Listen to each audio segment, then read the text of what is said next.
On a vu que pour accéder à ce service, le client envoyait une requête DHCP en UDP vers l'adresse de diffusion Ethernet.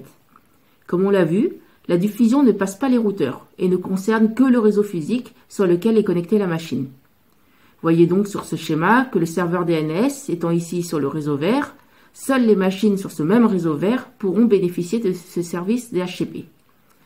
Si sur les autres réseaux on désire également offrir un service DHCP, il faudra également mettre en place un serveur DHCP sur chaque réseau. Alors mettre en place un serveur DHCP avec toute sa configuration peut être assez lourd à maintenir et assez difficile à gérer de façon centralisée. Ce qu'on peut mettre, ce sont des serveurs DHCP légers qui écoutent les requêtes DHCP des clients de leur réseau, mais qui pour y répondre vont interroger un serveur DHCP centralisé dont ils connaissent l'adresse pour les contacter, puis répondront aux clients de leur réseau en relayant les réponses du serveur DHCP centralisé. Ces serveurs légers s'appellent des serveurs relais DHCP.